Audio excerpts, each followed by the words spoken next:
Friends, ఈ వేసవి కాలంలో ప్రతి ఒక్కరు ఫేస్ చేసే ప్రాబ్లం ఏంటంటే మనకి ఒంట్లో వేడి చేసేసి చాలా రకాల అనారోగ్య సమస్యలు వస్తూనే ఉంటాయి కదండి.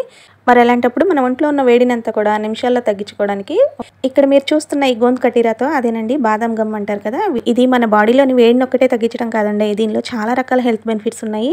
ఫస్ట్ థింగ్ ఏంటంటే లేడీస్లో హార్మోనల్ ఇన్బ్యాలెన్స్ ఉంటుంది కదా, సో దాన్ని బ్యాలెన్స్డ్గా చేస్తుంది. అండ్ పీరియడ్స్ కూడా రెగ్యులర్గా రావడానికి చాలా బాగా హెల్ప్ అవుతుంది అనమాట. పిల్లల్లో మెమరీ పవర్ని బాగా ఇంక్రీజ్ చేస్తుంది అండ్ అలాగే గుడ్ ఫ్యాట్ని ఇంప్రూవ్ చేస్తుంది అనమాట. అండ్ ఇంకా చాలా సన్నగా ఉండే పిల్లలు ఉంటారు కదా, సో వాళ్ళకి మంచి హెల్దీ బలము ఉండే బాడీని బిల్డప్ చేసేలా చేస్తుంది. ఇంకా అంతేకాదండి, యాంగ్జైటీని కంట్రోల్ చేస్తుంది. చిన్న చిన్న పిల్లల్లో అయితే బోన్స్ డెవలప్ అవ్వడానికి, మజిల్స్ డెవలప్ అవ్వడానికి చాలా బాగా హెల్ప్ అవుతుంది.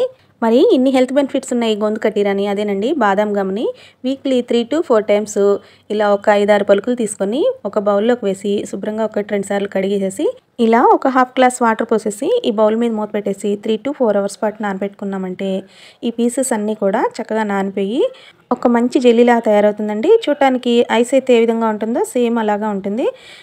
మీకు కొంచెం టైం ఎక్కువగా ఉంటే కనుక ఓవర్ నైట్ కూడా సోక్ చేసుకోవచ్చు.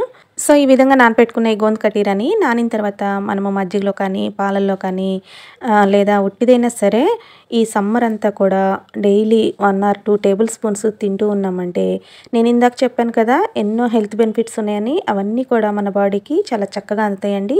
ఈ విధంగా నానబెట్టుకున్న ఈ గోంద్ కటీరాని మనకి కావాల్సినంత వాడుకొని మిగతాది ఫ్రిడ్జ్లో పెట్టేసి కావాల్సినప్పుడు తీసి వాడుకుంటూ ఉండొచ్చండి.